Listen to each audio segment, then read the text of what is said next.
This is the Bonus Section Podcast, episode number 25. Chunk it up, then break it down.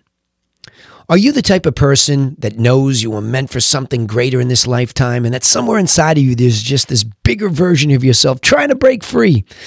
But in spite of all your self-development attempts to do so, you just can't seem to find the way up. Well then, hey, you're definitely in the right place. I'm Danny Griffin, the founder of the Bonus Section and the host of this podcast, and a person just like you trying to live the most fulfilling life possible. Now, to help you take immediate action to get moving in a better direction and a better lifestyle for you, we take all the notes from each episode, and for a short period of time, we post them over at freethinkingtools.com, freethinkingtools.com, because we want you to have just that, an outline so you can think for free about how to improve your life by having been provoked by these episodes. Hopefully that's the way this all works out. I know it sounded like a tongue twister, didn't it? But that's my endeavor here, is to help you think and take action so that you can develop a better life. All right, chunk it up and then break it down. Look, if you go back to the last episode number 24, I started to talk about a question that I've been asked so many times. Are you trying to do too much? Why are you trying to do so much? Because I've always had great ambition. I want to live the most fulfilling life possible. I want to get the most out of life.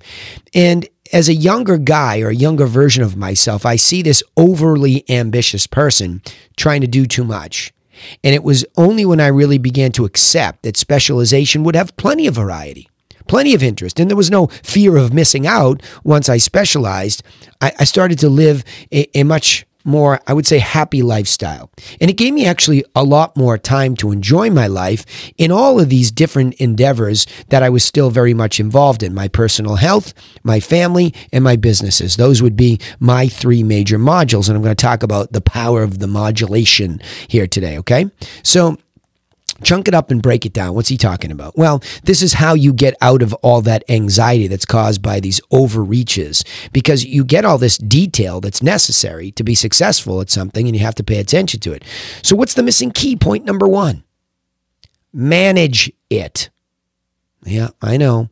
Management. You all woke up this morning saying, I can't wait to manage something, right? Not many people, except all you purebred managers. God bless you. We love you. The fact that you wake up and you see things in a managed way is wonderful. The true manager. That's why the business schools have business management programs, and we just keep skipping over that word for our basic life. We think it applies only to business or sports or whatever. It applies to us and our lives. You have to manage your life. The ideal life just doesn't come because you try a few things, do a few different things that you like. You must manage it. So this all comes out of the concept of a management brain. And I will tell you, as a longtime coach of people in the real estate industry, the difficulty is that they want to sell. They're tactical. Children, they want to just go do what they do. I have an actress. I have a hockey player. I have a student. Right? I have a photographer. I have a business gal. I mean, I have a little bit of each, and I know what they want to do. They just want to go do it. Don't exasperate me. Don't tell me to do all this work, right? Because management triggers the inner child in us, and we fight against it when we rail against it. We don't want to spend that time working on anything. One of the greatest concepts I was ever introduced to was in Michael Gerber's book called The E-Myth. It's a business-oriented approach, but all of a sudden it hit me, well, that's same for life. And in his book, he talks about working on your business. Well, you have to work on yourself. That's why all these people that sit there and say, oh, self-development, I don't need that, or, what? Of course you do. We all do. That's what we're doing, trying to evolve. So we're actually working on ourselves. And as we grow, hopefully if we spend some awareness time focusing on that self-development, and we look for systems. That's why I do this podcast. I try to give you mini systems in each episode so you can think strategically, which is really the mindset of a manager, so that slowly but steadily I'm sneaking up on you, and your management brain is going from the inner child to something that's very mature, where you can find these systems and apply them to your life to improve it. I do it. I follow managed systems for my health, from food to workout, managed systems for raising my children. A lot of what I've learned from all those concepts, I apply to them and help, as they get older, you just become a consultant because they're going to do what they do. But when they're really kids, you're starting to really coach them and teach them these ways so that they live a more organized, managed life, so that they don't come swimming back on the dock saying, I can't make it out there in the wild world, right? So managing is the concept of chunking it up, then breaking it down. That's the right order of things I found from managing all of the children that I have. I know I say that, it's a lot of children, 5, right? More children than businesses. How about that? So, but also in business, it's the same concept, because otherwise my head would explode. Go back to the last episode. Trying to do too much? Sure. 5 kids? That's a lot, right? 3 businesses? That's a lot. And all the health stuff that I want to keep up with? That's a lot. There are only 168 hours in a week, and you have to sleep and do some of the basics there too. So you're really limited in this time, and that puts a lot of anxiety on your ability to achieve and feel good about yourself. So again, I've developed a managed brain to say, well, I'm still going to do a variety of things that are interesting and important to me and make me feel fulfilled, but I'm certainly going to start off in my management by cutting out what isn't really core and important to me. Steve Jobs said this in the way that he looked at the way Apple did things early on. He said they were more proud of what they didn't do than what they did. Let that sink in for a second. He was more proud of what they didn't do than what they did. And here they were revolutionizing the way most of us use technology, or at least playing a mega massive role in that. And he was more proud of what they didn't do. In other words, it was his and his team's ability to say, no, that's too much. That is doing too much. And that's going to water us down. That is really what I think makes many people, from athletes to students to business folks, it makes them successful. That ability to manage and say no and focus, okay? But that begs the question, how? All right, I'm in. I get it. I have to be a manager. Okay, I'm not going to suck my proverbial management thumb anymore when somebody tells me to get organized or work on it. I'm going to say I'm in. Now how? Well, here's what I learned to do. Let me go back to this for a second. I'm going to show you how I applied it in business first, in case you're starting a small business, have a big business, managing people. And then I'm going to show you how I applied it to helping my kids. And really, which technically helps you as a parent raise children a little bit easier. So when you look, and by the way, set them up to be better human beings, hopefully. So the idea is you chunk things up first. So when you take that moment to stop doing it, which is Gerber's concept of working in it, we're just doing it, we're doing it. Like I go and I do my homework, and then I go shut that book and I go do my homework. And then I shoot hockey pucks and I go to the skating coach. You're just doing the tactical stuff that will make you successful. And clearly those details are necessary. But that's the brain you're feeding. That's the perspective you're feeding, is everything is tactical. And that's not true. Everything is a piece of a whole. Let me explain. If you start with the end in mind, let's say you want to be a fabulous student, and I have one of these, wants to be a fabulous student who is qualified to apply and perhaps be accepted to some of the top universities in the United States. If that's the outcome, okay, you can see that.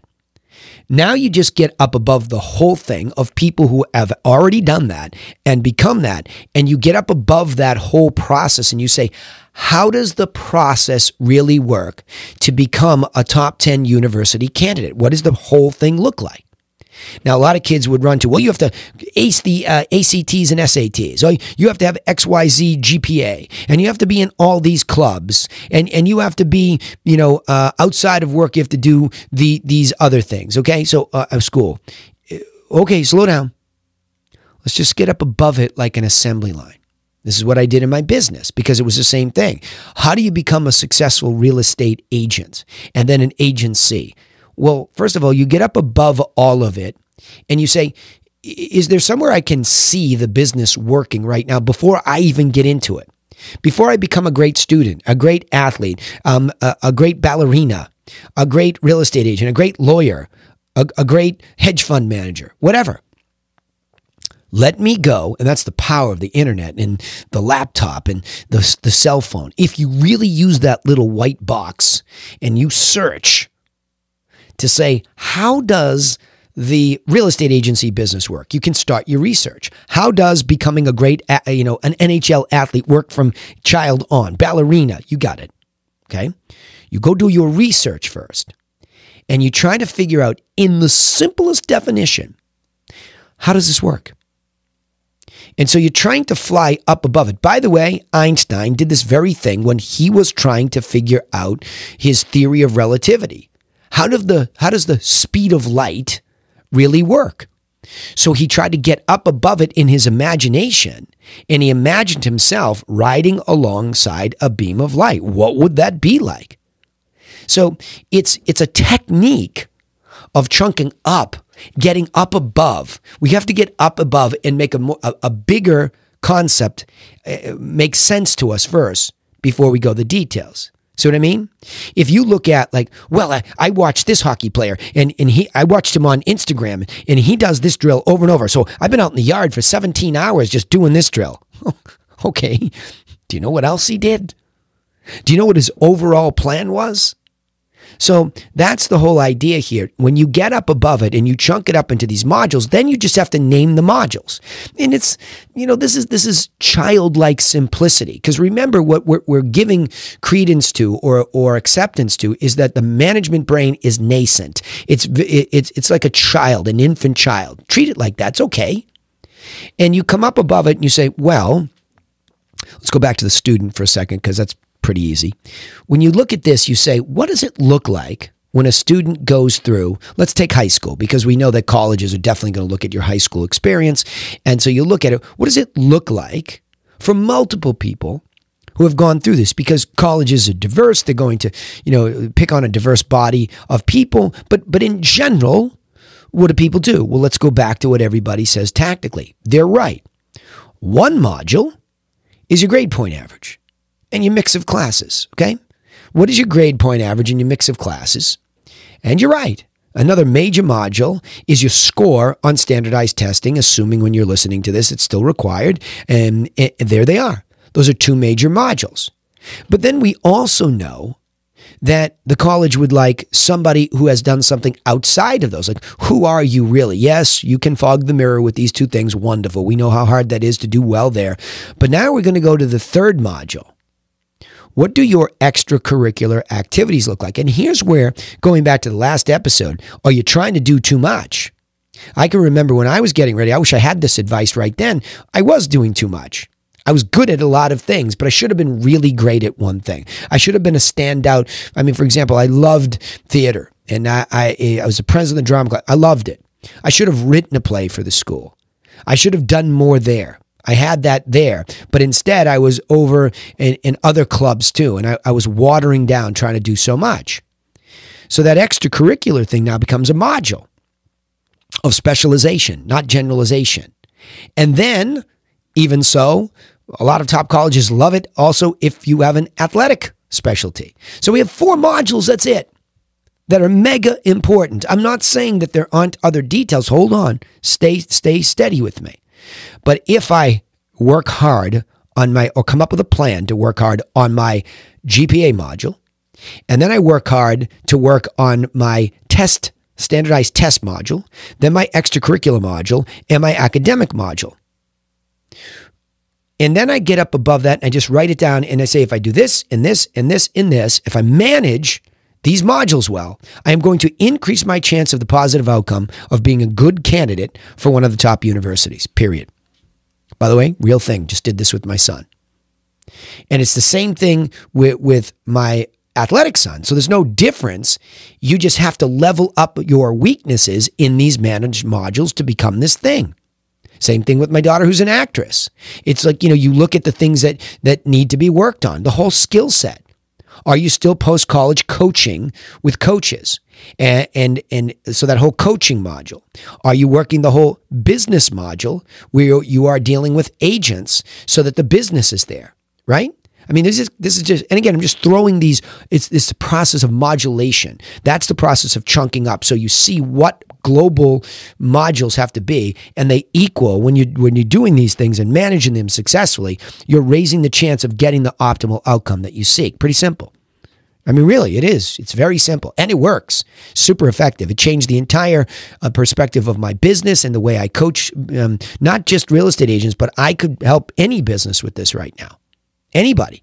because I know how to modularize and how to chunk it up. So as long as they can explain to me either themselves or I can do some research and figure out how the business works or how that athlete becomes that, I can show them a process to be successful. So the next thing is, after chunking up the modules, now you go and you detail the A through Z action steps. Now you go, let's go back to my academic model. You go back and you take a look at the GPA.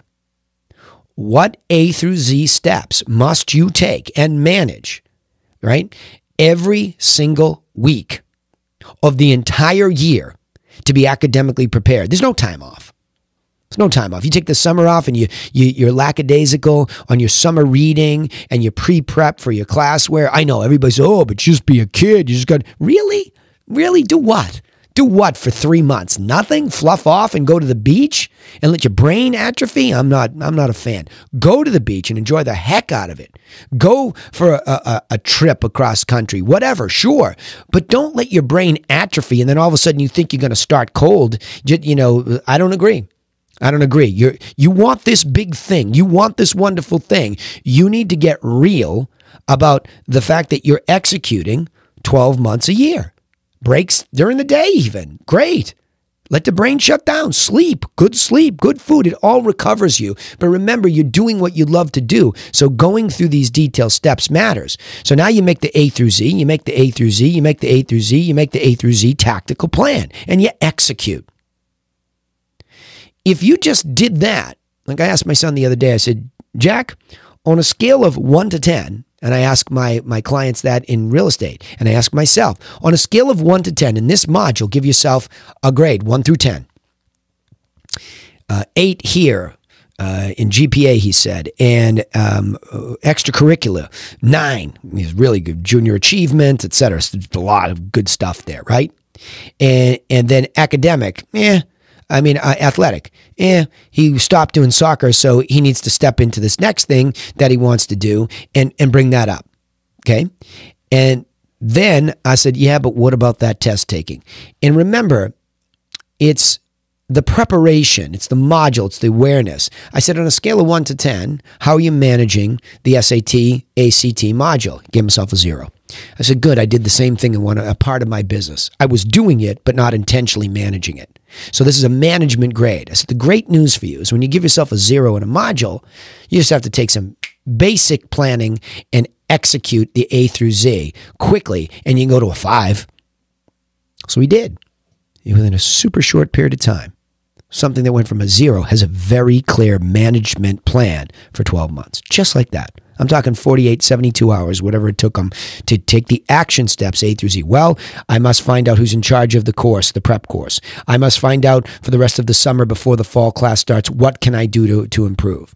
I need to make sure I'm signed up. So he starts going through these A through Z steps, execute, right? Now, I'm going to leave you with a final thought here in this.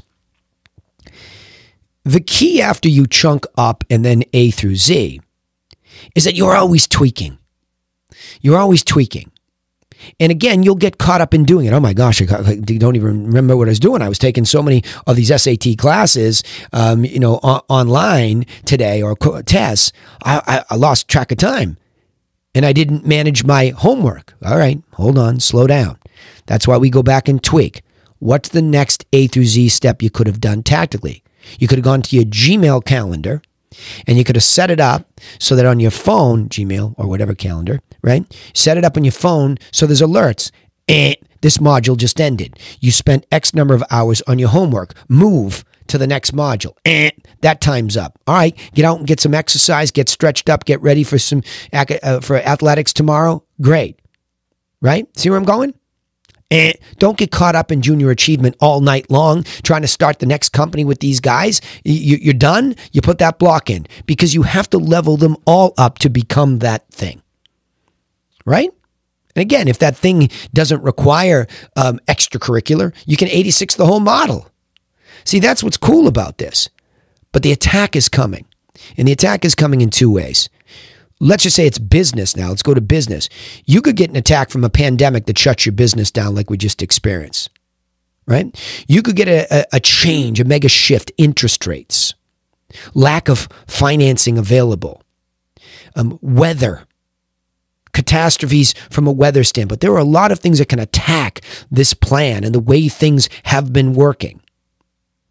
Or it could come internally. You collapse. Something in your life goes awry. Somebody in your family gets hurt or worse, dies. You get injured. You get thrown off. You get sick. All these things are attacks on this modular approach to getting the thing that you want, living the life that you want. So you're always tweaking in advance. I'm not saying live in a paranoid way, going, oh my gosh, what's going to happen? We better tweak. No, I'm just saying when you go through a module, what was that week like? What was that month like? Could I change anything?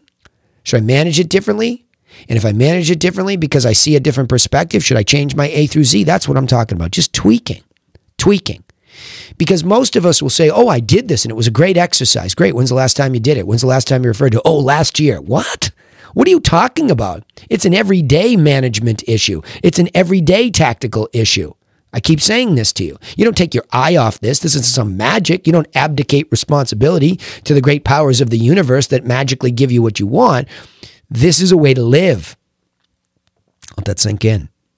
So the attack is coming. It's coming from your stinking thinking, as Zig Ziglar used to call it, or externally. So if you're always working this plan and the manager is ready for these attacks, the tactician can move quickly.